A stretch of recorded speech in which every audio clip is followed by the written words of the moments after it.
नमस्कार, मी राखी तांबट. Speed news मध्ये आपलं स्वागत. पाहुयात बातम्या वेगवान स्वरूपात. शिंदे फडणवीस सरकारनं एमपीएससी विद्यार्थ्यांना मोठा दिलासा दिला. एमपीएससीचे नवीन नियम 2025 पासून लागू होणार असल्याचा निर्णय मंत्रिमंडळ बैठकीत घेण्यात आला. लवकरच याबाबत अधिकृत घोषणा होण्याची सुद्धा शक्यता आहे. परबांच्या वांद्र्यातील कारवाईनंतर कार्यकर्ते आक्रमक झाले. यावेळी कलानगरमधल्या म्हाडा कार्यालयाबाहेर जाब विचारत कार्यकर्त्यांनी ठिय्या मांडला. अनिल परबही यावेळी उपस्थित होते, मात्र त्यांना गेटवरच रोखण्यात आलं. अखेर पोलिसांनी कार्यकर्त्यांना ताब्यात घेतलं. किरीट सोमय्या यांनी बिल्डरांची सुपारी घेऊन माझ्यावरती हल्ले केले असा गंभीर आरोप ठाकरे पक्षाचे नेते अनिल परब यांनी केलाय.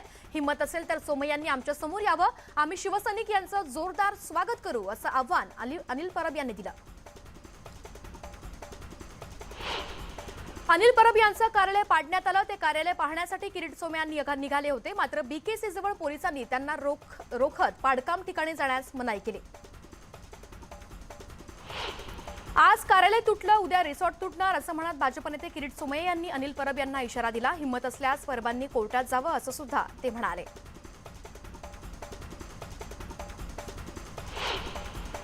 अर्थमंत्री निर्मला सीतारामन यांनी अर्थसंकल्पीय अधिवेशनाच्या पहिल्या दिवशी आर्थिक सर्वेक्षण अहवाल संसदेमध्ये सादर केला. आगामी वर्षात विकास दर 6 ते 6.5% असेल असा अंदाज त्यांनी व्यक्त केला. संसदेच्या अर्थसंकल्पीय अधिवेशनाला आजपासून सुरुवात झाली. राष्ट्रपती द्रौपदी मुर्मू यांनी संसदेमध्ये अभिभाषण केलं.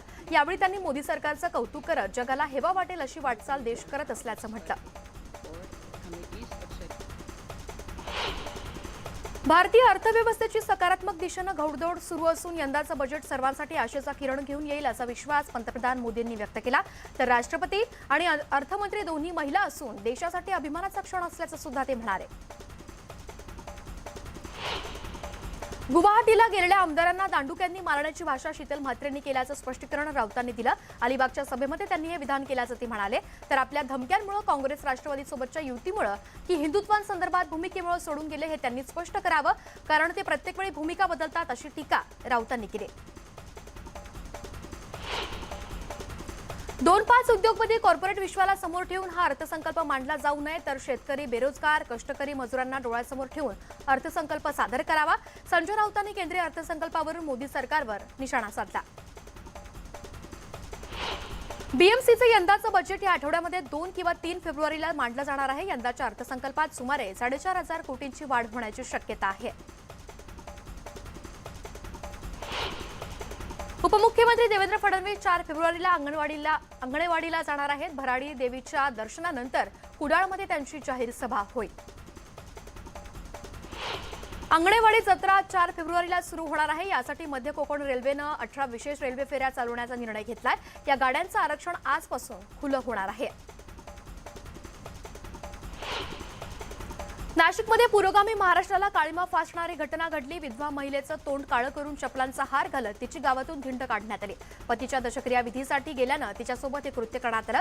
पिंपळगाव बसवण जवळच्या शिवडे गावात ही घटना घडली.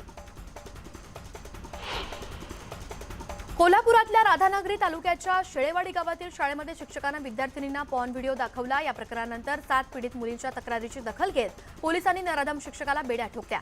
विजयकुमार बागडी असं या नराधम शिक्षकाचं नाव आहे. याशिवाय प्रकरण लपवणाऱ्या मुख्याध्यापक आणि इतरांवरती सुद्धा कारवाई केली जाणार आहे. औरंगाबाद जिल्ह्यातील दौलताबाद इथल्या एका चिमुकल्यानं खेळताना कपडे वाळवण्यासाठी वापरण्यात येणाऱ्या चिमट्याची 5 सेंटीमीटरची लांबीची तार गिळली. घाटीतील तज्ज्ञ डॉक्टरांनी चिमुकल्याच्या गळ्यातील तार दुर्बिणीद्वारे शस्त्रक्रिया करून बाहेर काढली. पालघरमध्ये न्यूज 18 लोकमतचा इम्पॅक्ट पाहायला मिळाला. या ठिकाणी भूसुरुंग स्फोटांमुळे घरांना तडे गेल्याची बातमी न्यूज 18 लोकमतनं दाखवली होती. त्यानंतर तहसीलदार सुनील शिंदे यांच्यासह अधिकाऱ्यांकडून गावांना भेट देत घरांची पाहणी करण्यात आली. सीएसएमटी ते सोलापूर दरम्यान धावणाऱ्या वंदे भारत एक्सप्रेसला दौंड स्थानकामध्ये थांबा द्यावा अशी मागणी आमदार राहुल कदम यांनी केंद्रीय राज्यमंत्री रावसाहेब दानवे यांच्याकडे केली आहे. व्यापारी, कामगार, विद्यार्थी यांना या एक्सप्रेसचा मोठा फायदा होईल असा उल्लेख सुद्धा त्यांनी या पत्रात केला. शिवसेना उद्धव बाळासाहेब ठाकरे पक्षातील नेते आणि खासदारांची सुरक्षा काढल्याप्रकरणी मुंबई हायकोर्टात सुनावणी झाली. खासदार राजन विचारे यांनी दाखल केलेल्या याचिकेवर 2 आठवड्यात उत्तर सादर करा असे निर्देश हायकोर्टानं राज्य सरकारला दिले. रत्नागिरीतील बारसू सोलगावमधल्या रिफायनरीबाबत सरकार सकारात्मक पावलं टाकत असून शेतकऱ्यांचे गैरसमज दूर करण्यासाठी यंत्रणा उभी केल्याचं सूचक विधान उद्योगमंत्री उदय सामंतांनी केलं. दादागिरी आणि दडपशाही पद्धतीने विरोध करू नये असं आवाहन सुद्धा त्यांनी केलं. पिंपरी चिंचवड विधानसभेच्या पोटनिवडणुकीबाबत तिन्ही पक्ष एकत्रित बसून निर्णय घेणार असल्याची प्रतिक्रिया जयंत पाटलांनी दिली आहे. तर अस्थिरता विरोधी पक्षांमध्ये नाही तर सत्ताधारी पक्षात असल्याची टीका सुद्धा त्यांनी केली. दिवंगत आमदार लक्ष्मण जगताप आजारी असताना भाजपनं पोटनिवडणुकीची तयारी सुरू केली. राष्ट्रवादीचे आमदार सुनील शेळके यांनी भाजपवरती टीका केली. तर आम्ही संवेदनशील आहोत म्हणून निवडणुकी बिनविरोध होण्यासाठी सर्व पक्ष नेत्यांची भेट घेत असल्याचं भाजपच्या महेश लांडगे यांनी म्हटलं. वाशिम जिल्हा प्रमुख निवडीवरून ठाकरे गटामध्ये अंतर्गत गटबाजी सुरू झाली. सुरेश मापारी जिल्हा प्रमुख असताना सुद्धा डॉक्टर सुधीर कफर यांनी परस्पर निवड करण्यात आली आहे. त्यामुळे ठाकरे गटात धुसफूस पाडली. मिरज महापालिकेतील विकास कामांच्या श्रेयवादावरून 2 नगरसेवकांमध्ये चांगलीच जुंपली. नगरसेविका संगीता हारगे यांचे पती राष्ट्रवादीचे शहराध्यक्ष अभिजित हारगे आणि योगेंद्र थोरात एकमेकांवर गंभीर आरोप प्रत्यारोप करतायत. दरम्यान काही जण पक्ष सोडून जात असल्यानं खोटे आरोप केले जात असल्याचं राष्ट्रवादीचे प्रदेशाध्यक्ष जयंत पाटील यांनी स्पष्टीकरण दिलं.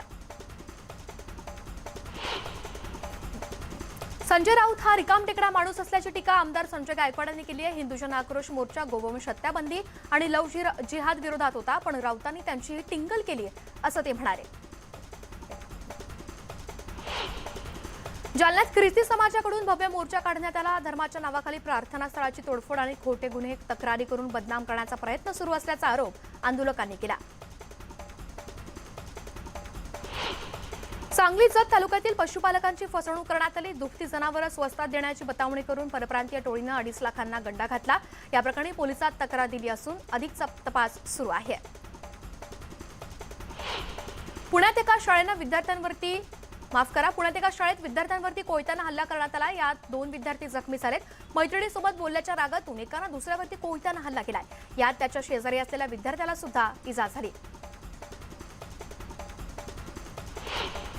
बोरिवलीमधल्या बुलेट चोर बंटी बबलीला पोलिसांनी गजाआड केलंय. 2 महिन्यात त्यांनी 3 बुलेट बाईक चोरल्या असून 4थी बाईक चोरताना पोलिसांनी त्यांना अटक केली. उल्हासनगरमध्ये ब्रँडेड कंपनीच्या बनावट लोगो लावून शूज, चप्पल, स्लीपर विक्री करणाऱ्या दुकानांवरती पोलिसांनी छापा टाकला. यात 1.5 लाखांचा मुद्देमाल हस्तगत करण्यात आला. नालासोपाऱ्यात परिवहन सेवेच्या डेपोमध्ये उभ्या भंगार बसलेल्या बसेसला आग लागल्याची घटना घडली आहे. यात 4 बसेस जळून खाक झाल्या आहेत. बस डेपोत अंमली पदार्थांचं व्यसन करणारे गर्दुल्ले वावरत असल्यानं त्यांनी ही आग लावल्याचा अंदाज वर्तवण्यात आला. माळगाव दिघी मार्गावरील मोरबा घाटात भरधाव कारचा अपघात झाला. चालकाचं कारवरील नियंत्रण सुटल्यामुळे कार 200 फूट दरीत कोसळली. सुदैवानं कारमधल्या सर्व प्रवाशांना रेस्क्यू करण्यात आलं. बीडच्या मांजरसुंबा केज राष्ट्रीय महामार्गावरती अज्ञात वाहनानं रस्त्यावरून चालणाऱ्या व्यक्तीला धडक दिली. यात संजय गवते यांचा जागीच मृत्यू झाला. मांजरसुंबा केज राष्ट्रीय महामार्गावरती दिशादर्शक फलक, स्पीड ब्रेकर नसल्यानं अपघातांचं प्रमाण वाढलं आहे.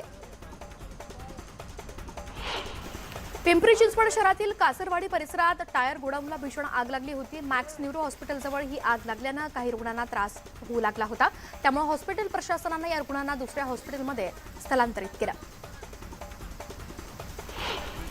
नाशिकच्या देवळाली कॅम्प परिसरामध्ये बिबट्या जेरबंद करण्यात यश आलंय. पगारे चाळ परिसरामध्ये लावलेल्या पिंजऱ्यामध्ये बिबट्या अडकल्यानं नागरिकांनी सुटकेचा निश्वास सोडला.